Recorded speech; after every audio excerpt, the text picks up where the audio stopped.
Hey, Internet, Eric here. Interesting movie I'm going to be discussing for you guys today, especially if you've seen the title and did a little research because you haven't heard of it, because not a lot of people have. We'll get right down to it. What I'm going to discuss on a channel that is mostly known for discussing horror, interviewing professional wrestlers, talking action movies. Today, I'm going to discuss the 1985 television movie starring Gary Coleman, Playing with Fire. Now, if you're new to my channel, welcome. I discuss plot, spoilers, specific scenes, what have you. The basic plot of this is, and then we'll get to why I'm discussing it. Basic plot of this is Gary Coleman plays a young boy named David. I think he's 15 years old. And his parents are either going through a divorce or they have been divorced, and he is letting out all of his aggressions by setting fires. He eventually ends up burning down his house, putting his little sister, played by Cherry Johnson, in the hospital because of it. His parents are kind of oblivious to it because it's 1985. They're working, they're trying to keep money and food on the table while also dealing with each other. And they don't want to admit that David is doing anything. And then Yaphet Kotto plays the fire chief, I guess you would say, and he knows what David's doing. He's putting two and two together. David just happens to be around all these fire incidents, and he knows that David must be stopped before it gets worse. All right, the main reason why I am discussing Playing with Fire with fucking Gary Coleman.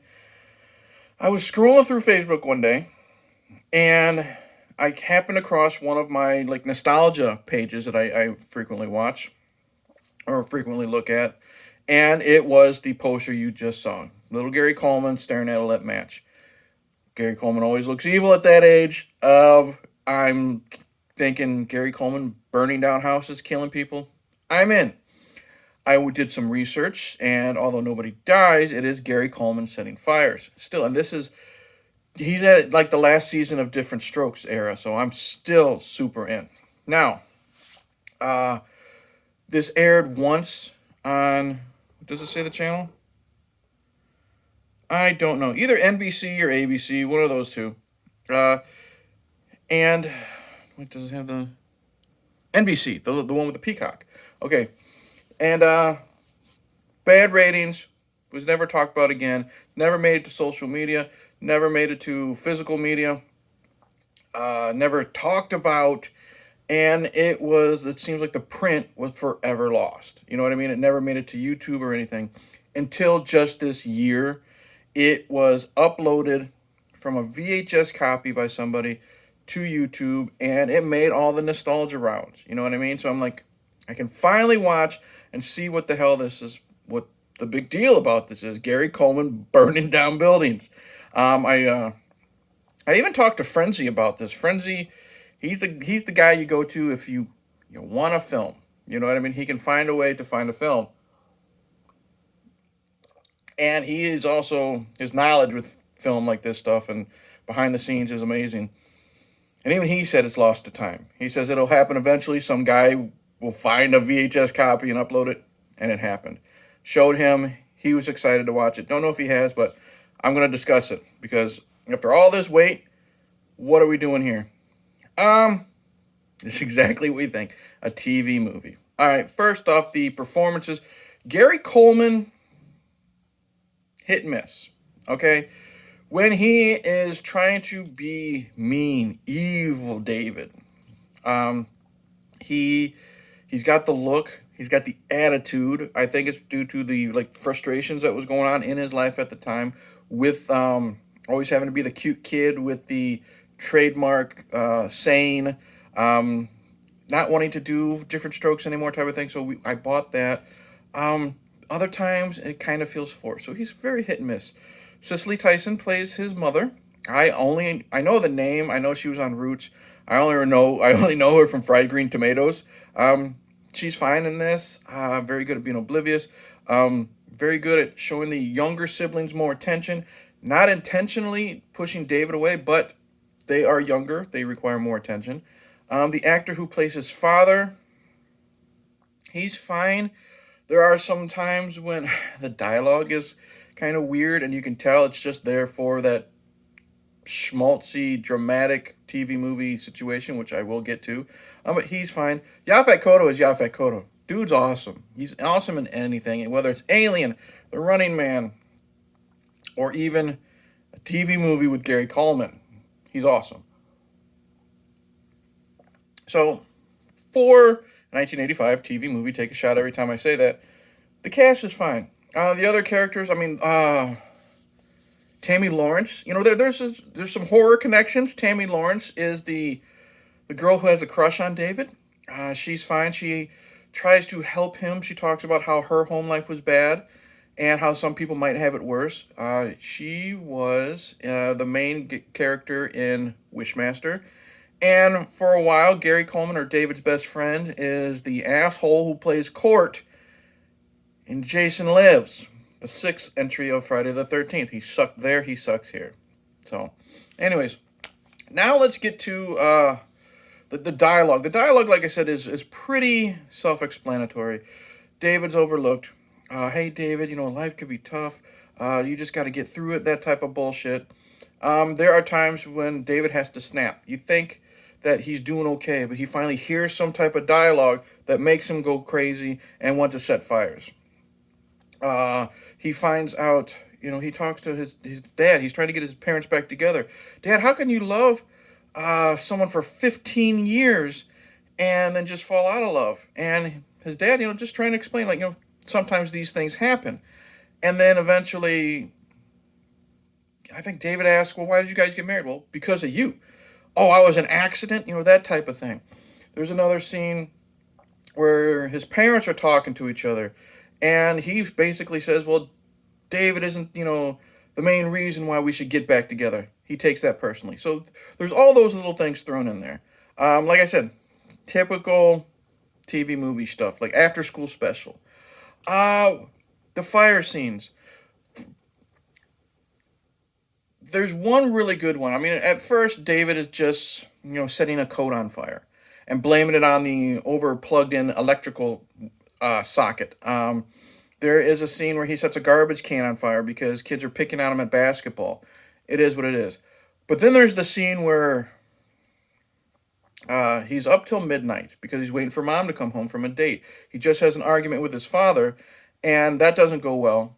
He goes and he starts burning all of his mom's coats, excuse me, in her closet. Sets one on fire, throws it behind him. Sets another one on fire, throws it behind him. And he is burning like dozens and dozens, throwing them behind him, not noticing the fire that's on the bed and is going up the walls. This is a really good scene, really intense. The score is really good. Gary Coleman's looking freaking psycho, and it's just because his focus is on burning down these coats, the stuff that represents his mother, not knowing that the damage is causing. He finally snaps out of it, turns around, saves the little brother, has to go back in to save his sister, played by Cherry Johnson. I didn't mention her from Punky Brewster, Family Manners, that type of thing. She's fine. She's barely in the movie. Saves her, but she, you know, has problems with her lungs because she inhaled so much smoke. And that's kind of what wakes David up. But that is a very intense scene, watching watching this whole house is engulfed. Like, this house is burned to shit. Like, we get to see the three kids standing outside. The house is in flames. Really good scene. The rest of this movie is just kind of there.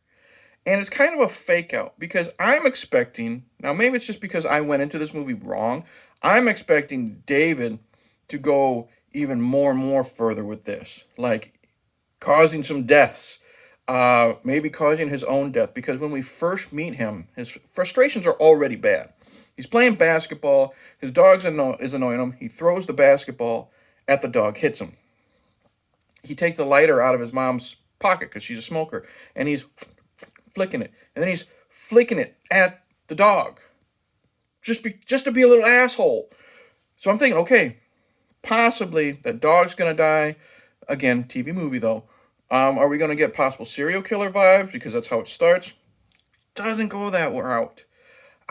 Is David gonna get his comeuppance? Because finally,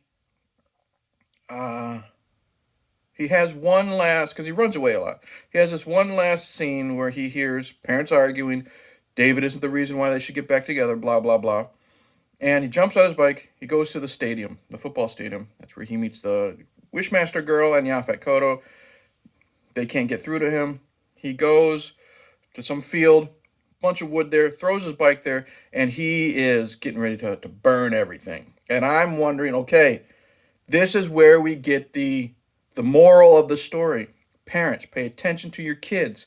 It can cause the death of anyone, and that, because the parents were too busy with their own problems, they didn't see David's, leads to his death. There's the moral story. Pay attention, kids. No, he has flashbacks, change of heart, puts the matches out, and then literally goes home and tells his parents that they need to work together because it's him and the other two siblings that are suffering. He's playing psychologist. Him, the kid who's burning shit down, and the parents listen. That's when I completely lost it. And then he becomes I guess you would say, a counselor. Not like a counselor, but other kids that are having pyromania issues. He's telling them, hey, yeah, don't do this. I put my sister in the hospital, blah, blah, blah. And then it ends literally with Gary Coleman sitting in like one of those chairs that the actors sit in. Hi, I'm Gary Coleman. The movie you saw tonight, blah, blah, blah, blah, blah, blah.